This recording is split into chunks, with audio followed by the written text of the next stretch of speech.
Hello students, I am Dr. Priyanka and we were on the unit ecology, or the last unit of the biology sessions we have.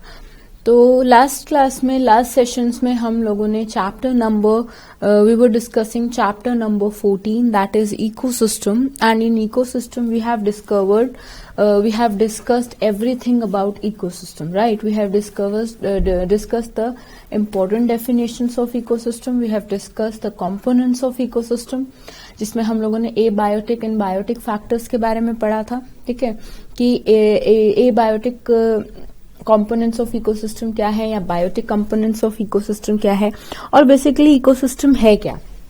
तो हम लोगों ने ये discuss किया था कि ecosystem is the interaction between abiotic and the biotic components of biotic components of nature. That means the biotic components comprises of the living organism or abiotic components comprises the soil, temperature, air, water, etc., etc. So there are many things that can be interacted. ठीक है. फिर उसके बाद हम लोगों ने पढ़ा था इंटरैक्शंस के बारे में. फिर हम लोगों ने डिकम्पोजर्स के बारे में भी पढ़ा था कि यस डिकम्पोजर्स अभी लिविंग ऑर्गेनिजम्स में तीन ऑर्गेनिजम्स हम लोग मोस्टली पढ़ेंगे. पहले हैं प्रोड्यूसर्स, दूसरे हैं कंज्यूमर्स और तीसरे हैं डिकम्पोजर्स. फिर हम लोगों ने डिफाइन किया था a pond as an ecosystem. 3 marks में क्वेश्चन बन सकता है. तो उसमें सबसे पहले आप लोगों ने पॉन्ड को डिफाइन कर दिया था हम लोगों ने लास्ट क्लास में कि pond is a shallow water body in which living component and abiotic component and biotic component will interact together to form a small ecosystem unit, a functional unit. ठीक है.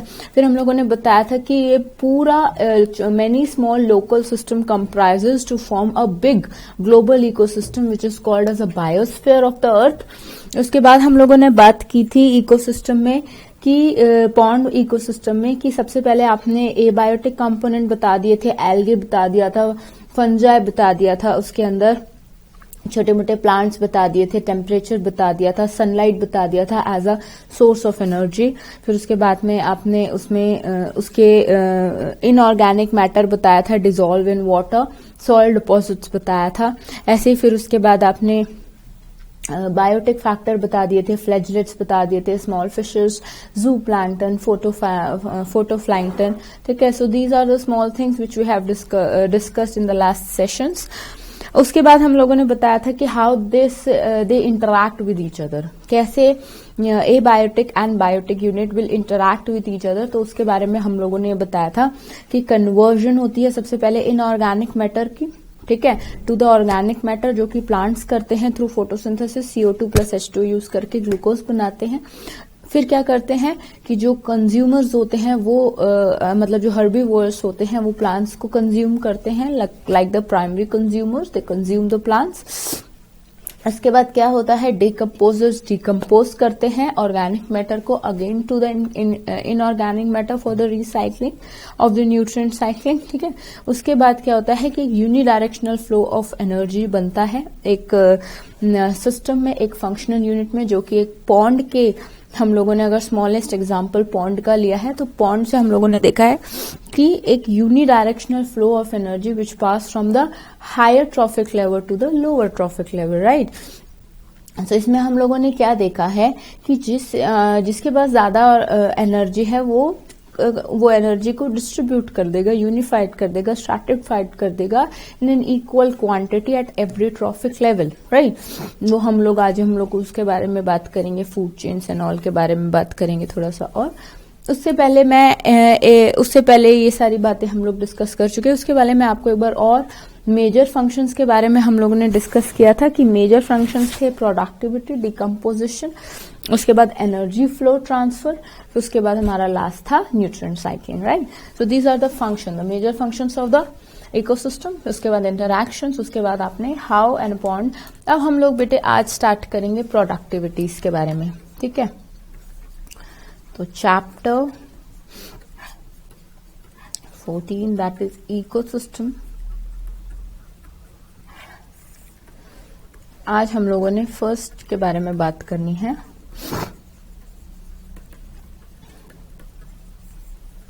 प्रोडक्टिविटी. तो अगर मैंने productivity के बारे में बात की तो प्रोडक्टिविटी क्या है, तो अ constant input of solar energy is the basic requirement of any ecosystem to function, or most importantly sustain. अभी अगर मैं बात करूं प्रोडक्टिविटी की, तो प्रोडक्टिविटी हम लोगों ने क्या डिफाइन किया था प्रोडक्टिविटी का, कि formation of organic mass per unit time area in an annual year. ठीक है, आप उसको प्रोडक्टिविटी देखोगे कितना बायोमास या कितना ऑर्गेनिक मैटर फॉर्म हो रहा है, ठीक है, एक इकोसिस्टम में, आप उसको उसकी प्रोडक्टिविटी कहोगे। अभी एक प्रोडक्टिविटी दैट मीन्स कि आपको एक इनऑर्गेनिक मैटर को ऑर्गेनिक मैटर में कन्वर्ट करना है, लाइक फोटोसिंथेसिस, राइट। अभी फोटोसिंथेसिस में क्या हो रहा है, carbon dioxide plus H2, right. Carbon dioxide plus H2 will gives to glucose, which is a source of energy, which is a source of food, like for plants, right। तो अभी plants क्या करते हैं, inorganic, because plants are the primary producers, तो plants करते हैं convert inorganic matter to the organic. This is the first interaction of an ecosystem with an environment with an abiotic factor which are done basically by plants। ठीक है, अभी plants को फिर consumers consume करते हैं, फिर जाके उनको energy, but the primary source of energy is from plants only. अभी प्लांट्स को ये करने के लिए क्या चाहिए, ठीक है, व्हाट फोटोसिंथेसिस की डेफिनेशन 11th क्लास में हमने क्या पढ़ी थी, कि conversion of inorganic matter to the organic matter in the presence. Plants make their own food in the presence of sunlight, और you can say light, that means the light is the source of energy. Last year आपने 11th class में plant physiology में पूरा briefly describe किया होगा कि how plant make their own food during photosynthesis. Photosystem 1 activate होता है, electron transfer system, everything you have studied in 11th class, right. तो इसमें भी आप लोग यही देख रहे हैं कि a constant input of solar energy is the basic requirement of any ecosystem to function और सस्टेन, राइट। तो इसमें आप लोग क्या बता रहे हैं कि कोई भी प्रोडक्ट बनाने के लिए, लाइक प्रोडक्ट बन ही रहा है ग्लूकोज, जो कि प्लांट में एज अ स्टार्च स्टोर हो रहा है, फिर उसको कंज्यूम किया जा रहा है बाय कंज्यूमर्स। तो प्लांट्स की अगर मैं बात करूं तो constant solar energy, that means input of energy is required for any transfer for anything, right. अभी इसमें सेकेंड पॉइंट आप लिख सकते हैं, the rate of biomass production is called productivity। Biomass refers to any organic matter, तो आप इसको उस पे लिख सकते हैं।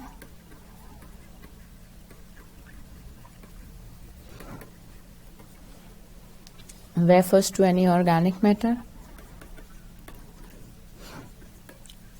it is expressed in terms of weight energy। example,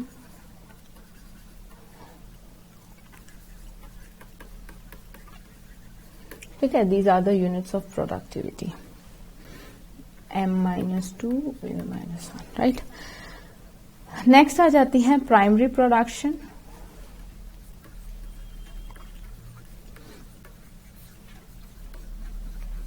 primary production के बारे में बात करें, प्राइमरी प्रोडक्शन या primary productivity,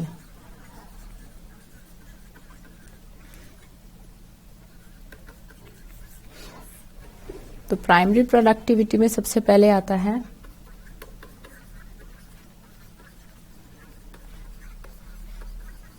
the rate of biomass production per unit area over the time period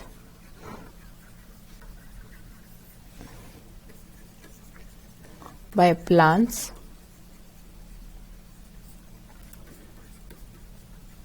during photosynthesis। ठीक है, अभी प्राइमरी प्रोडक्शन ऑफ प्रोडक्टिविटी या प्राइमरी प्रोडक्टिविटी क्या है बच्चे? Is the rate of biomass production, that means it is rate of organic matter production per unit area time. आप लोगों ने उसको एक स्पेसिफाइड टाइम लिमिट में बांध दिया है प्रोडक्टिविटी को। प्रोडक्टिविटी अगर आप मापो तो पूरे ईयरली मापोगे अगर आप सिर्फ प्रोडक्टिविटी बोल रहे हो, लेकिन आप बोल रहे हो प्राइमरी प्रोडक्टिविटी, दैट मीन्स इतने आपको सबसे पहले आपको देखना है कि कितना बायोमास बना एक महीने के लिए, एक महीने टाइम पीरियड में 15 दिन का रेट क्या है, 6 महीने का रेट क्या है, 3 महीने का रेट क्या है, 4 महीने का रेट क्या है, तब आप उसको प्राइमरी प्रोडक्टिविटी बोल सकते हो। अभी इसके 2 एस्पेक्ट्स हैं, right? It has 2 aspects.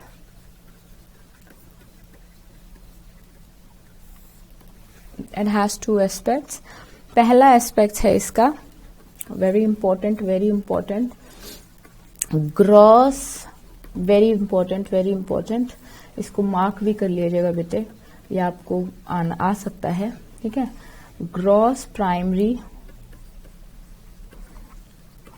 Productivity.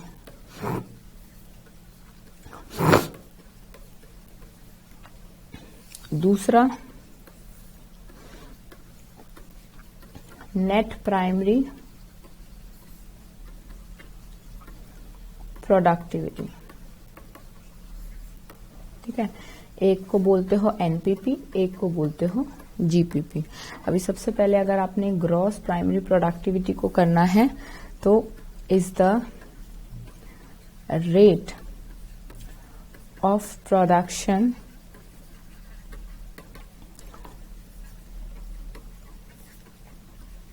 of organic matter during photosynthesis। ठीक है, ऐसे अगर नेट प्राइमरी प्रोडक्टिविटी को बोलोगे is the rate of production of organic matter, or you can say energy, in the producers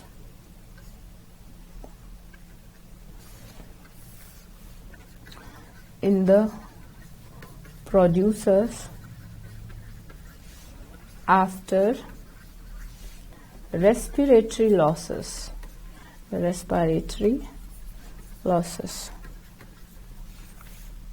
जैसे that is NPP GPP minus R is equal to respiratory loss। इसमें एक point और लिखेंगे NPP में। अगर मैं एनपीपी को डिफाइन कर दूं कि NPP is the available biomass for consumption of heterotrophs, that is herbivores and decomposers। दो चीजें आ गई, दो एस्पेक्ट्स आ गए इसमें, एक हर्बीवोर्स आ गया और एक आ गया decomposers। And NPP is available biomass for the consumption of heterotrophs. ठीक है, तो हेटेरोट्रॉप्स के कंजप्शन के लिए कंजप्शन के लिए एनपीपी इज यूज्ड, राइट। एक इसमें इंपॉर्टेंट एस्पेक्ट जो आप मेंशन करेंगे, the rate of formation of new organic matter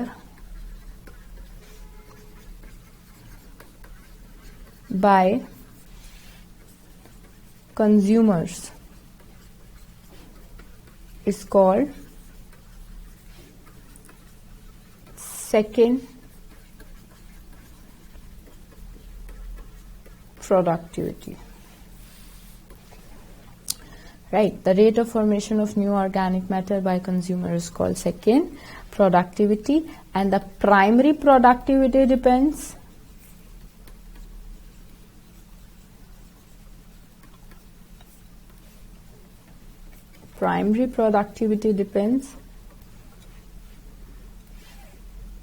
on पहला plant species occurring in a particular area. दूसरा, environmental factors बहुत सारे हो सकते हैं.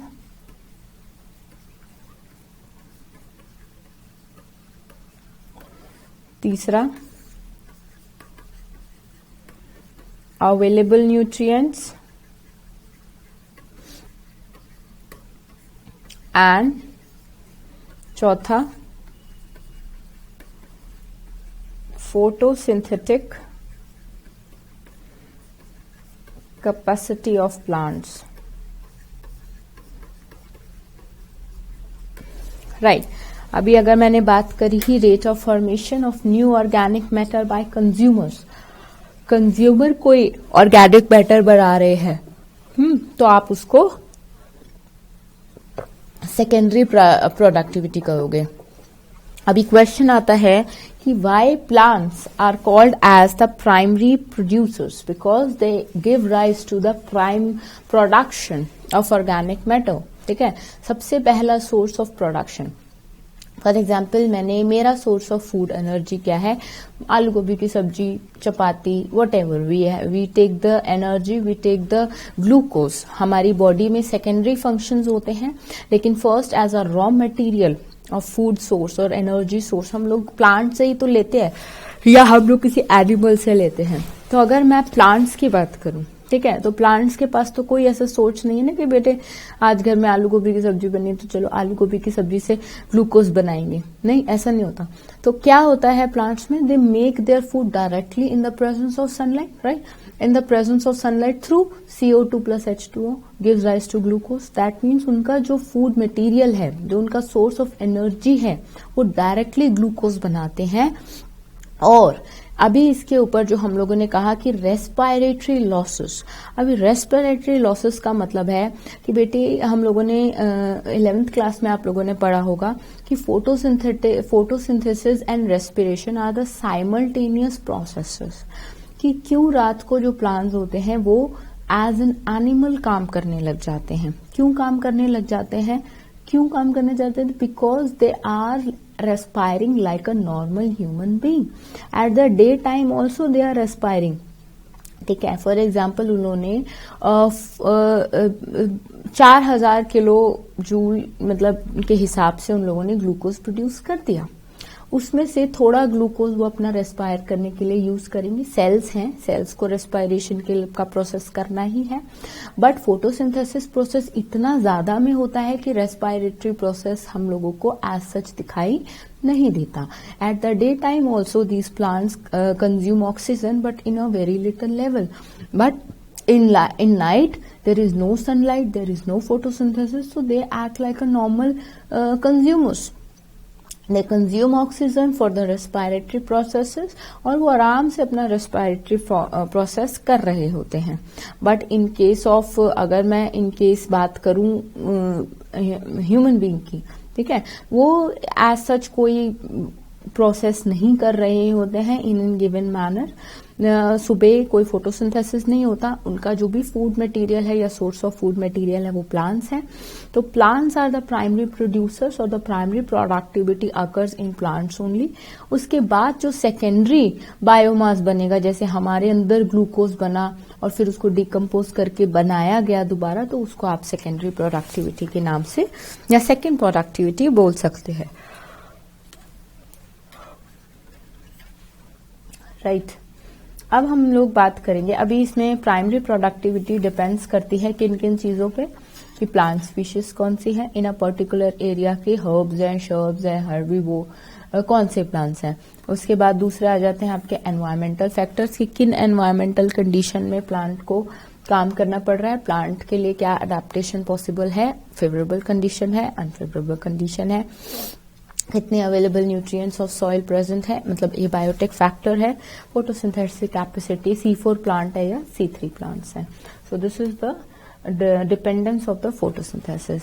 इसमें एक चीज है और लिखेंगे आप कि the annual net primary productivity of organic matter of whole biosphere, अगर मैं इसका अंदाजा लगाऊं तो 170 बिलियन टन्स, और ये ड्राई वेट है, पानी का कोई वेट नहीं है, dry weight of organic matter. Dry weight का क्या मतलब होता है, जब कोई अंदर मॉइस्चर पार्टिकल प्रेजेंट नहीं होता। लेकिन अगर मैं बात करती हूँ किसी पल्पी प्लांट की, तो उस पल्पी प्लांट में क्या होता है, अंदर पल्प होता है और पल्प में वाटर के अंदर न्यूट्रिएंट्स प्रेजेंट होते हैं। दूसरी बात कर सकती हूँ, oceans occupy about 70% surface area, but their annual primary productivity is only 55%, या you can say 55 billion tons dry weight of organic matter.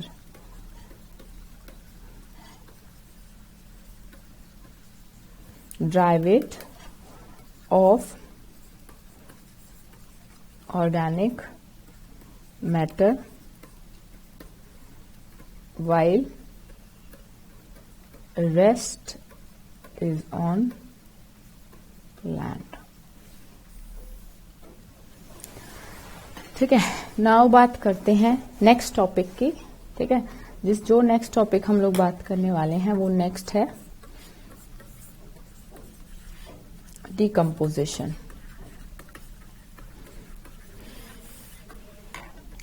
So is a process by which decomposers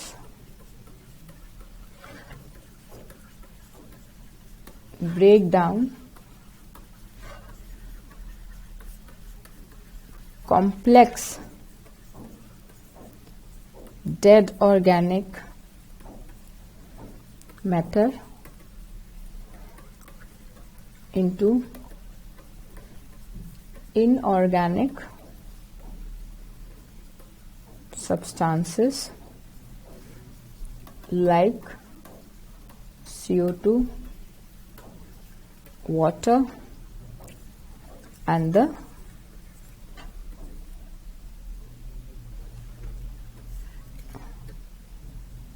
CO2, water and the nutrients। इसमें आप second लिख सकते हैं, detritus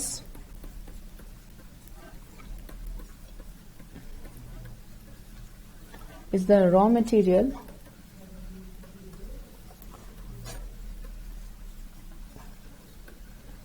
for decomposition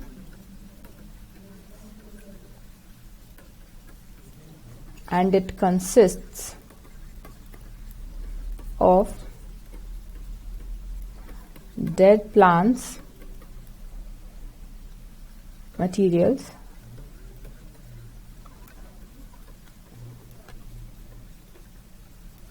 and dead remains of animals, including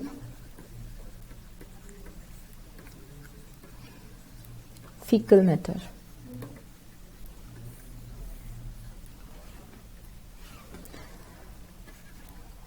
एक चीज इसमें लिखेंगे,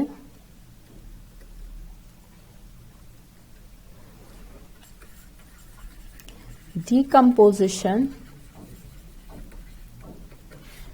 includes 5 main steps.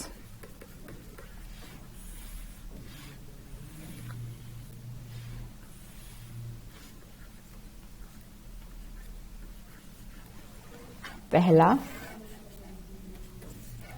Fragmentation,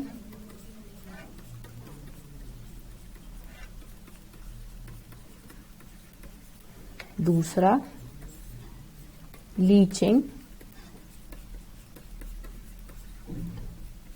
तीसरा कैटाबॉलिज्म, चौथा ह्यूमिफिकेशन और पांचवा mineralization. Right.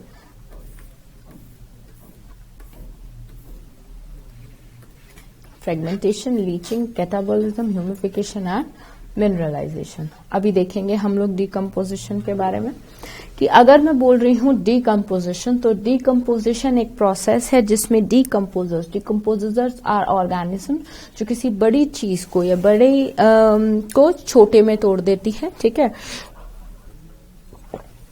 breaks down complex dead organic matter into inorganic substances like CO2, water and the nutrients, and again for the reuse and the recycling and the nutrient cycling के लिए again उसको तोड़ देती है in the simpler substances. ठीक है. अभी इसमें जो detritus is the raw material for decomposition and it consists of dead plant materials, dead remains. कोई plant मर गया, कोई animal मर गया, उसका उनका फीकल मैटर, उनके फीकल मैटर में जितना भी न्यूट्रिएंट्स है वो सारा सॉइल में और वापस इकोसिस्टम में डाल देना. ठीक है. दूसरे पॉइंट आता है हमारे 5 स्टेप जो कि वेरी इंपॉर्टेंट है. ठीक है. This is very important. जो 5 स्टेप्स आते हैं, जैसा पहला फ्रेगमेंटेशन, दूसरा लीचिंग, तीसरा कैटाबॉलिज्म, चौथा ह्यूमिफिकेशन और पांचवा mineralization. So these steps include, ये जो आपके स्टेप्स हैं, ये स्टेप्स आपके डिकम्पोजिशन में यूज होते हैं. अभी आप इसको एक डायग्राम के थ्रू भी कर सकते हैं कि फॉर एग्जाम्पल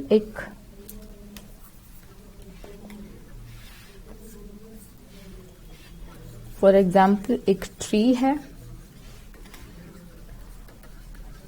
और tree grows in the soil.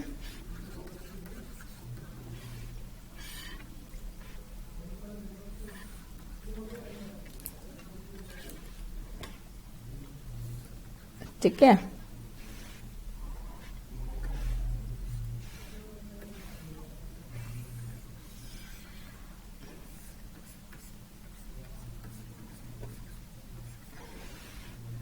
इसमें a green leaf falls on ground.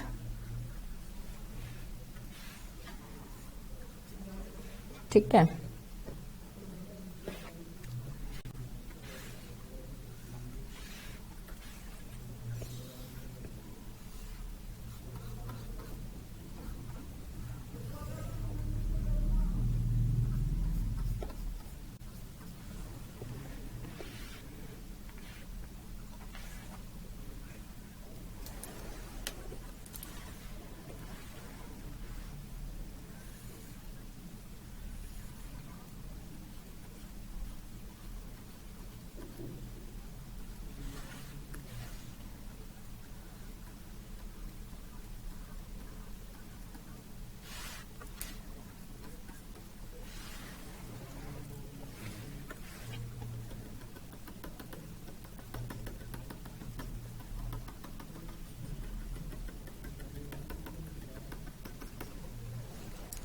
ठीक है, इसमें आप ये लिख सकते हैं कि some area eaten by insects and other animal nutrient and energy enter in food web. ठीक है,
ठीक है,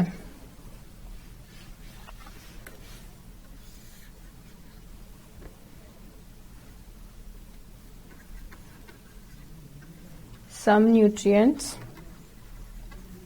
leach into soil by chemical action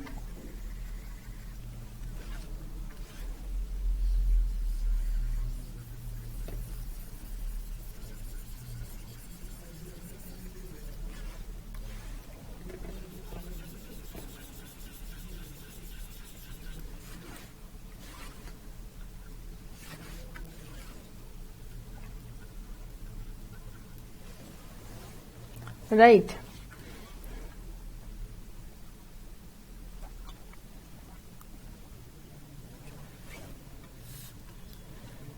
Leaves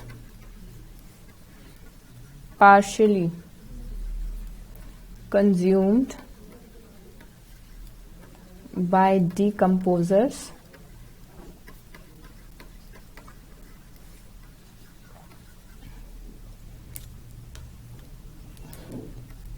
that is fungi, bacteria. They begin to lose form and become litter.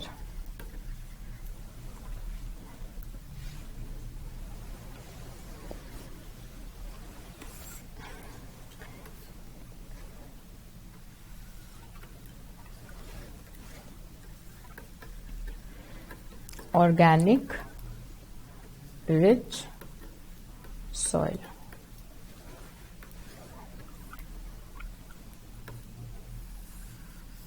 So this is the cycle of the decomposers which are acted by many of the plants of decomposers, right? तो इसमें बहुत सारे हम लोगों ने 5 step process किया कि जिसमें आपका फ्रेगमेंटेशन भी आ गया, जिसमें आपका लीचिंग भी आ गया.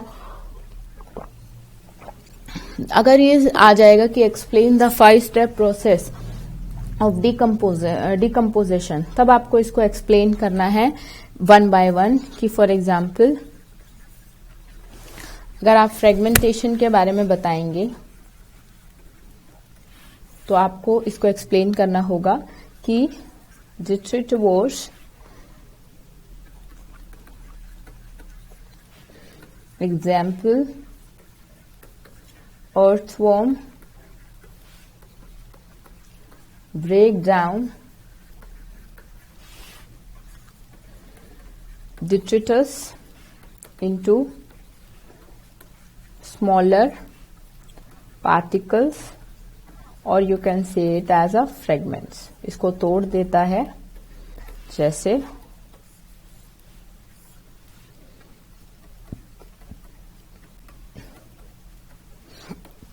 नेक्स्ट आ जाता है आपका leaching. Water soluble inorganic matter, or you can say nutrient, goes down into soil horizon and get precipitated as unavailable salts. तीसरा आ जाता है catabolism. Enzymes of bacteria and fungi degrade detritus into simpler inorganic substances. चौथा, humidification.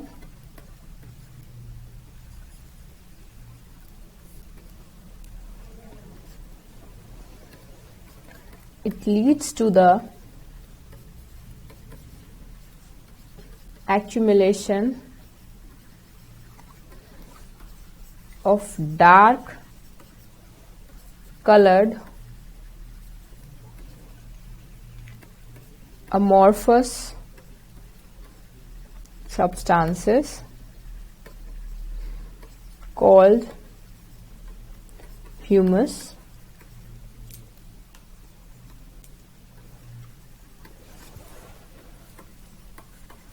Serves as a reservoir of nutrient to soil.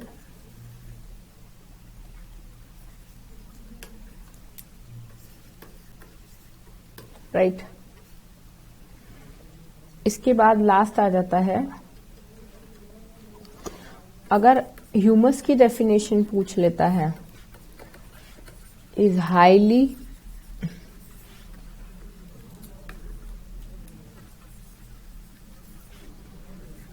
resistant to microbial action, जो कि further नहीं टूटता.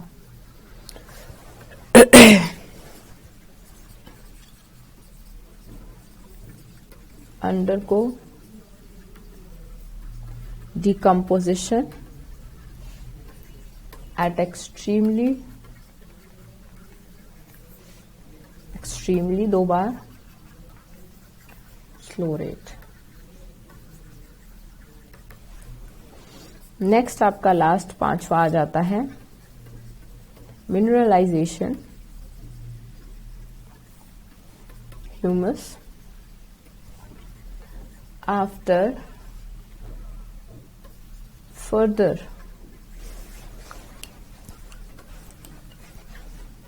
degraded by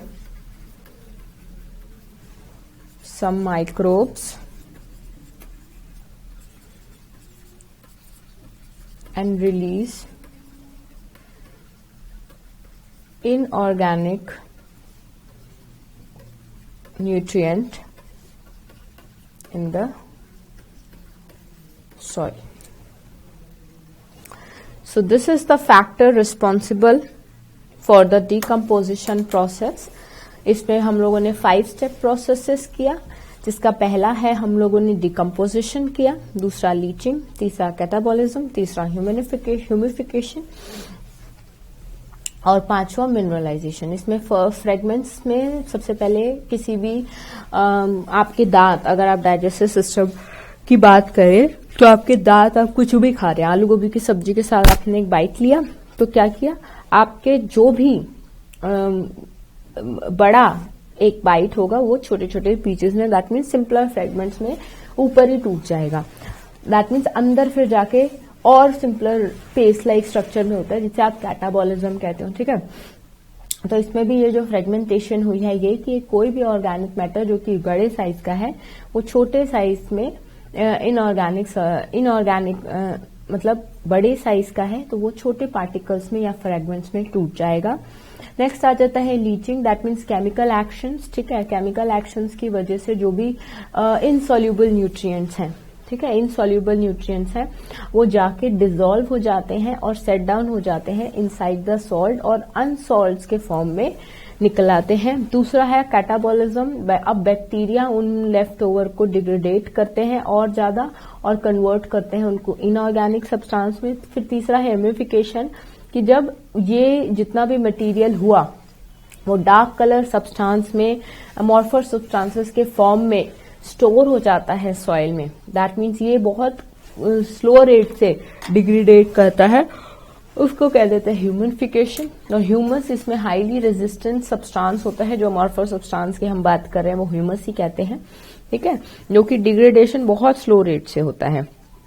तीसरा आ जाता है मिनरलाइजेशन। मिनरलाइजेशन में आपका है humus after further degraded by some microbes and release inorganic nutrient into the soil. जब ह्यूमस भी टूट जाता है तो इनऑर्गेनिक सब्सटेंसेस आफ्टर सॉइल में रिलीज कर देता है। ठीक है, अब हम लोग बात करेंगे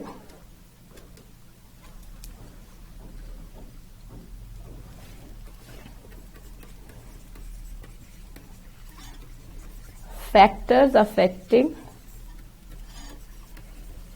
decomposition।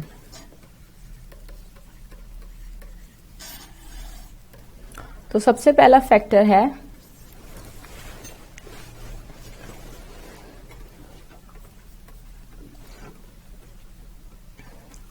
the rate of decomposition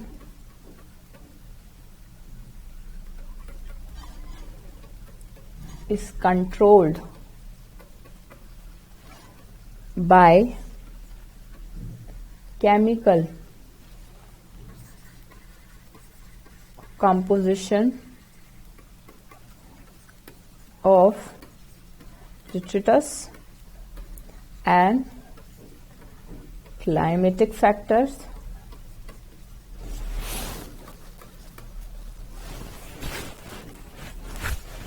next आ जाता है कि अगर if detritus rich in lignin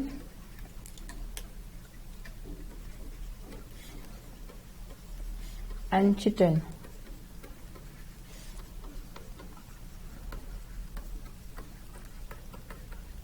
decomposition is slow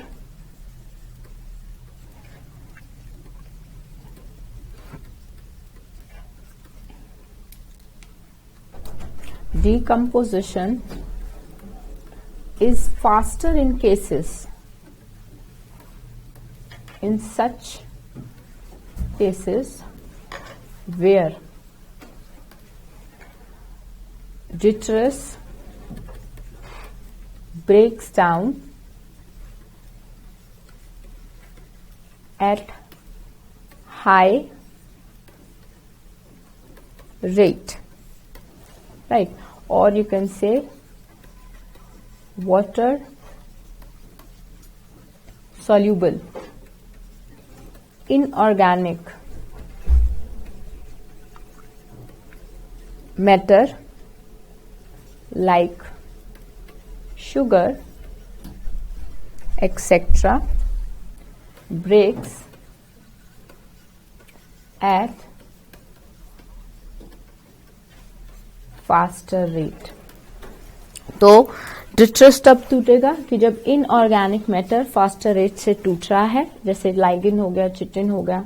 in cases में जो होगी डिकम्पोजिशन वो होगी स्लो इन वन वे, ठीक है।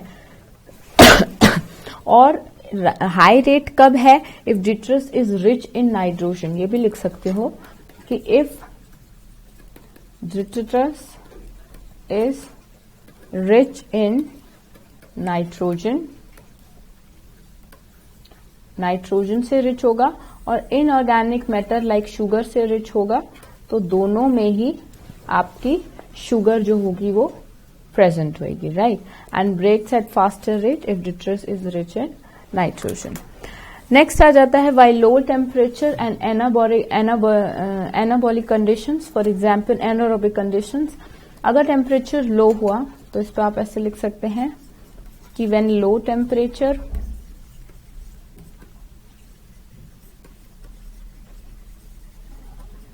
and anaerobic conditions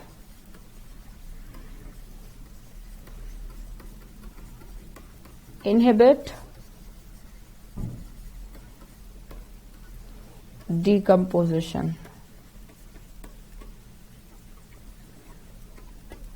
Inhibit low temperature and anaerobic conditions तो डिकम्पोजिशन रोक देती हैं, ठीक है। एनारोबिक का मतलब होता है लैक्स ऑफ O2,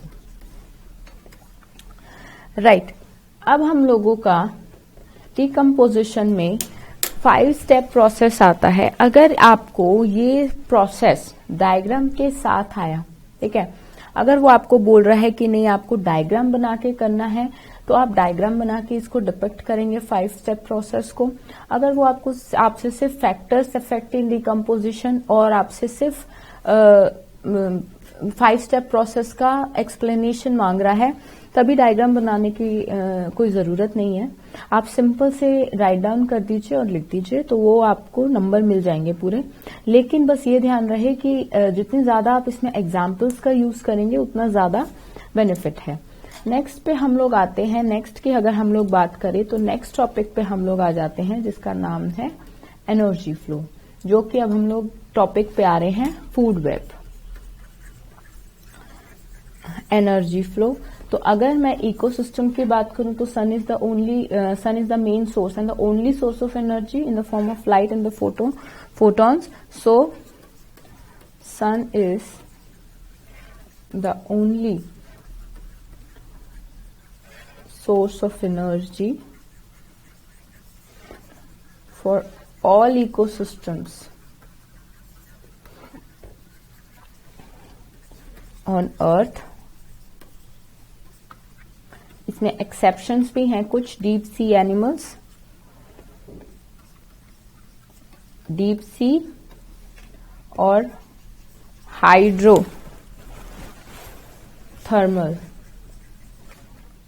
एनिमल्स और organisms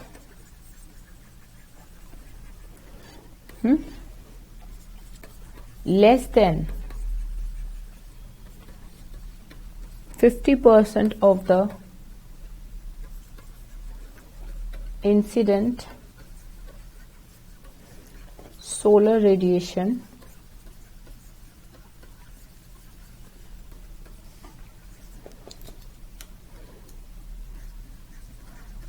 reach on earth. It is called, very important, very important, very, very important, photosynthetically active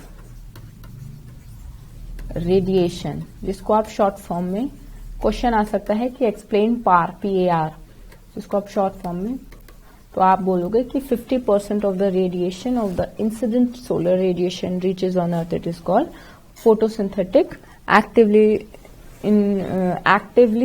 active radiation in which plants captures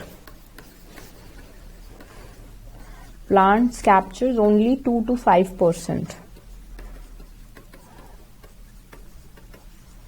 par, and this small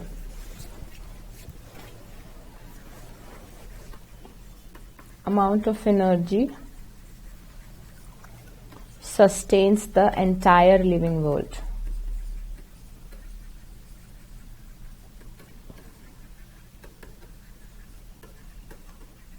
Right? अब अगर मैं बात करूं दूसरे की, so there is very important, very very important ये line कि unidirectional, ये बेटे बहुत इंपॉर्टेंट लाइन है, unidirectional flow of energy from sun to producers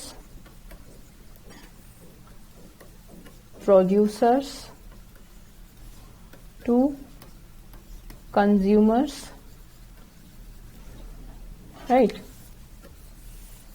Yeah, you can say higher trophic level, which is sun always, or producers to consume, higher trophic level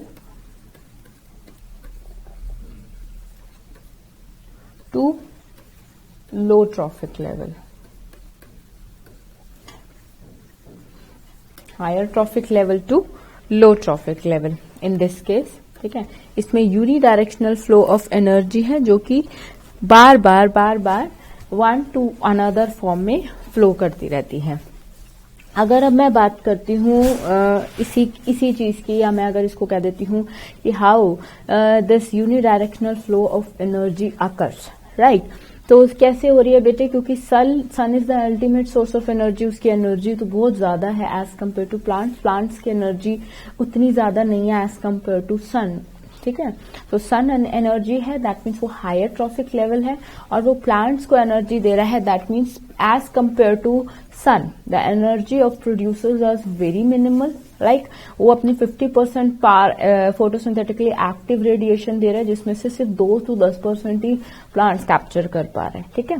तो capacity भी इतनी नहीं है, that means the lower trophic level है। बच्चे क्या गलती करते हैं, प्रोड्यूसर्स को हायर ट्रॉपिक लेवल समझते हैं, ठीक है, नहीं, बट द अल्टीमेट, सबसे पहले आपको फर्स्ट स्टेप में ये लिखना होगा कि sun is the ultimate source of energy through which sun to producers, the first energy capturation is there, and the flow of energy is then from producers to consumer. Obviously now producers got some more energy than consumers, तो producer से energy मिल रही है किनको, and उनको traffic इनको consumers को, और ऐसे ही एनर्जी। अभी इस चीज को समझने के लिए हम लोगों को एक न्यू कॉन्सेप्ट स्टार्ट करना है अब, food chains and food web. Very very important, very very important the topic contains in this chapter. Is in this chapter the food chain and the food web we have also discussed in the definitory terms in the beginning of this chapter, but now we're gonna study कि ऐसा जो हम लोग बार बार एक line लिखे जा रहे हैं, unidirectional flow of energy, unidirectional flow of energy, हम लोग उनको बस छोटे छोटे स्टेप्स में डिफाइन कर रहे हैं। आपने 10th क्लास में भी ये चीज पढ़ी होगी, फूड चेन्स वगैरह में, वो अभी याद नहीं होगा, बट अब आपको उसको दोबारा याद करना है, उसको दोबारा एक न्यू लेवल पे याद करना है, मतलब उसका थोड़ा सा एक्सटेंडेड वर्जन और थोड़ा हायर वर्जन पे आप food chains and food webs you gonna start, ठीक है। इसमें हम लोग क्या पढ़ेंगे फूड चेन्स में कि एवरी ट्रॉपिक लेवल पे, वो जो आपने पढ़ा था ना इन 10th क्लास की 10% लॉ, एनर्जी लॉ, ठीक है, उसमें क्या था कि 10% माध्यम से एनर्जी फ्लो, बेसिकली जो हम लोग ये बार बार लाइन लिख रहे हैं ना, unidirectional flow of energy, unidirectional flow of energy, now it's let's briefly explain the unidirectional की डायरेक्ट जो एनर्जी है वो एक ही डायरेक्शन में क्यों फ्लो करती है, बाय डायरेक्शनल क्यों नहीं है, ठीक है। तो इसको हम लोग एक तो एक्सप्लेन करेंगे, very important question from the CBSE board point of view. दूसरा आपका सबसे ज्यादा इसमें पिरामिड्स बनाने आ जाते हैं कि भाई बनाओ पिरामिड्स बनाओ, कि अगर क्वेश्चन में दे देगा कि आपको एक पिरामिड बनाओ या एक ऐसी फूड चेन बनाओ, तो आपको फूड चेन्स और फूड वेब पिरामिड के तौर पे करने पड़ेंगे। अगर मैं फूड चेन की ब्रीफली बात करूं, या मैं फूड चेन को डिपेंड करूं कि transfer of food energy from the producers through a series of organisms with a repeated being eaten and eating theory, ठीक है। अब उसमें क्या है, प्लांट्स को एक हर्बीवोर्स ने खाया, हर्बीवोर्स को किसी ने खाया, that means eating, being eaten up and eating, that means खाया भी जा रहा है और खिलाया भी जा रहा है। सो ये जो थ्योरी है और इसकी वजह से जो एनर्जी ट्रांसफर हो रही है, ठीक है, वो एक यूनिडायरेक्शनल फ्लो है, क्योंकि ऑब्वियसली एक बार आपने कंज्यूम कर लिया प्लांट्स को तो आप उसको वापस रेप्लिकेट नहीं कर सकते हो, बस वो एनर्जी के फॉर्म में फिर यूटिलाइज ही होगी। कुछ आप यूटिलाइज कर लोगे, कुछ बच जाएगी, कुछ स्टोर हो जाएगी, जो फर्दर अगर फूड चेन में सीरीज ऑफ ईटिंग है तो वो फर्दर यूज हो जाएगी, राइट। सो ये हम लोग food chains and food chain we gonna start in the next session. Now we gonna end this session right here, and we have today discussed the important factors and all the main aspects of decomposers, ठीक है। अभी हम लोगों ने decomposition के सारे 5 steps पढ़ ली हैं, और उससे पहले हम लोगों ने प्रोडक्टिविटी, जो कि 2 एस्पेक्ट्स में आ रही है, gross productivity primary and the net primary productivity, उसके बीच में डिफरेंस आ जाएगा, तो you can able to write down, right. So we'll continue the food chains and the food web in the next session. Till then, just keep revising. All the best. Thank you.